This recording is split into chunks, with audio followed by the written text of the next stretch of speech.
रहीम। आज की बात में आज हम बात करेंगे ज़ाविया का सिलसिला है, अशफाक साहब के ज़ाविया है, अशफाक साहब का सिलसिला है। तो उसमें उनका टॉपिक जो है अशफाक साहब का वो है डिफेंस वीपन, यानी डिफेंस वीपन अपने बचाव का हथियार क्या होता है।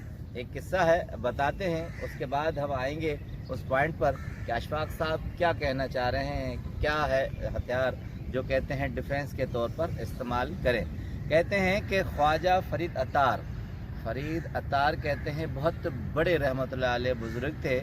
तो कहते हैं कि एक मर्तबा अपने मुरीदैन को, जिनका लेवल बहुत ज़्यादा था, 70 मुरीदैन थे, तो उनको लेकर जंगल की तरफ गए। अशफाक साहब लिखते हैं और कहते हैं कि वो अक्सर जंगल जाया करते थे, इसलिए कि वो खुदा की कुदरत देखें और उस कुदरत से सबक हासिल करें, खुद भी और अपने मुरीदों को भी ले जाएं और उनको भी ये बताएं कि किस तरह कायनात है, कायनात के रंग हैं और उनसे किस तरह सीखा जाता है। कहते हैं कि फरीदुद्दीन अत्तार रहमतुल्लाह अलैह हर वक्त सीखने के मरहले में होते थे। वो कायनात से, दुनिया से, चरन परन से सीखते थे और अपने मुरीदीन को बताते थे कि कायनात के इस रंग में क्या आफियत है, क्या चीज़ पनाह है, क्या चीज़ छुपी हुई है। तो कहते हैं कि जंगल अभी थोड़ा सा दूर था, तो एक बस्ती से गुज़रे, 70 मुरीदीन उनके साथ है। तो कहते हैं कि वहाँ कुछ लड़कियाँ थी जो पानी भर रही थी। उनमें एक लड़की पर नज़र पड़ गई फरीदुद्दीन अत्तार रहमतुल्लाह अलैह की। तो कहते हैं कि होश ऐसे उड़े कि फरेफ्ता हो गए, अपने होश हवास ख़त्म होने लगे। तो उन्होंने अपने साथ एक खंजर रखते थे, तो वहाँ खंजर उन्होंने हाथ डाला, मगर गलती से वो खंजर नहीं उठा सके थे। कहते हैं कि वो खंजर इसलिए उठाते थे कि कहीं भी वो लुढ़क जाएं, अपनी अलर्टनेस को ख़त्म कर दें, अपनी जहनियत कहीं और लगा दें, तो वो उस हथियार पर हाथ लगाते थे, ज़ोर देते थे, और ऐसी नौबत भी आ जाती थी कि उस हथियार से अपने आप को काटते भी थे कि कहीं भटक न जाएं। मगर गलती ये हो गई कि वो हथियार उन्होंने लिया ही नहीं था। अब उस लड़की के मामले में इतने बेसाख्ता हो गए कि वहीं उन्होंने ये कह दिया कि मैं इस लड़की से शादी करूँगा। अब कहते हैं कि हैरत की बात ये रही कि इतने बड़े बुज़ुर्ग और उनके 70 मुरीदीन जो वो उस लेवल पे थे कि उनके साथ सफ़र करें, वो हैरान हो गए, परेशान हो गए। वहाँ शोर पड़ गया। कहते हैं कि अपनी कान पड़ी आवाज़ सुनाई नहीं दे रही थी। हैरत की बात ये थी कि वो लड़की क्रिश्चियन थी, ईसाई थी।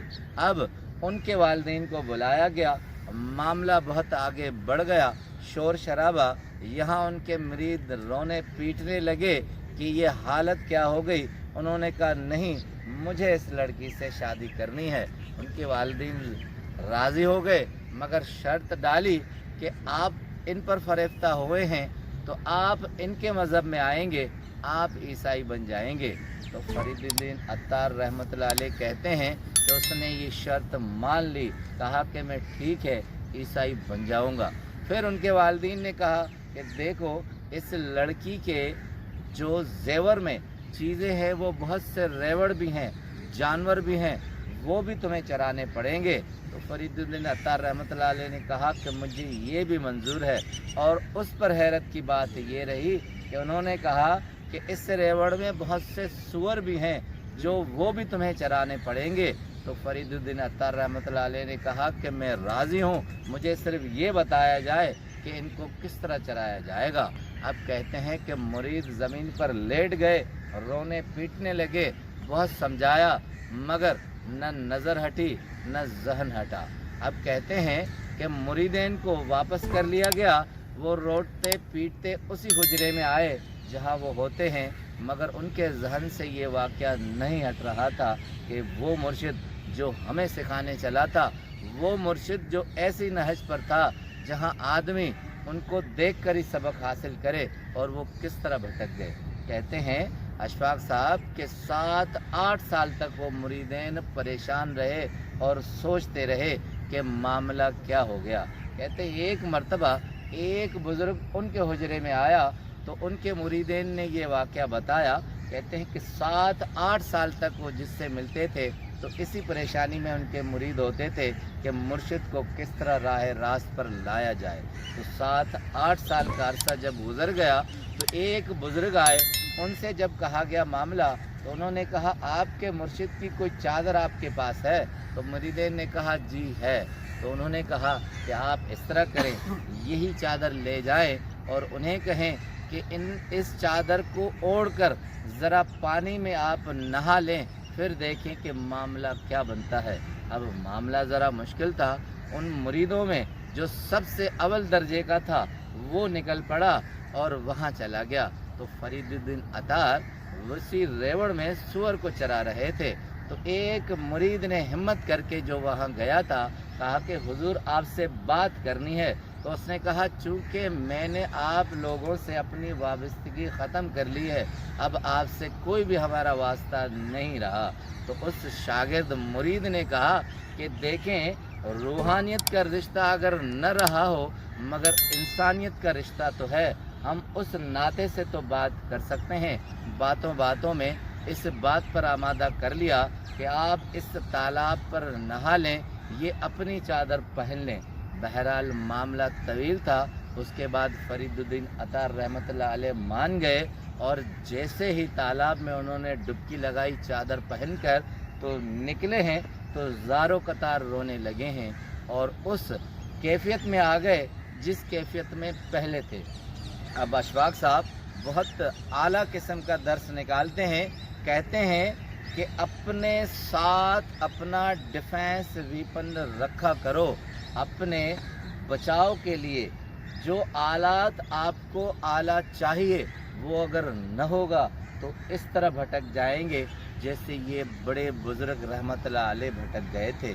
अब कहते हैं कि ये हथियार किस चीज़ का है? कहते हैं हमारे बाबा कहते हैं कि अगर आप थोड़ी सी भी चूक कर लेंगे, अपने हथियार पर हाथ नहीं डालेंगे तो ज़िंदगी में भटक जाएंगे। ये आपका शऊर का हथियार है। अगर ज़िंदगी में आपके पास शऊर नहीं होगा तो उस फौजी की तरह ख़ता खाएंगे जो अपने हथियार न होने की बिना पर अपनी ज़िंदगी गंवा देता है। शऊर ज़िंदगी में इंसान को उस वक्त अलर्ट करता है जब वो भटक जाता है। अगर एक माइनर मिस्टेक हो जाती है तो ज़िंदगी में आदमी न सिर्फ अपने होशो हवास के ज़रिए अपनी ख़ता में आता है मगर दूसरों को भी हलाकत में डालता है। अशफाक साहब की एक कोटेशन है, कहते हैं कि आदमी जब दरख्त पर चढ़ जाता है तो वो दुगना देखता है, एक आम आदमी जो नीचे है उससे दुगना देखता है। तो कहते हैं शऊर यही चीज़ है। शऊर आप दरख्त पर बैठे हुए हैं और दुगना देख रहे हैं। जब आप थोड़ी सी ख़ता कर लेंगे तो ज़िंदगी में आपने जो कुछ कमाया है उसको ज़ाया कर देंगे। आपका बहुत बहुत शुक्रिया।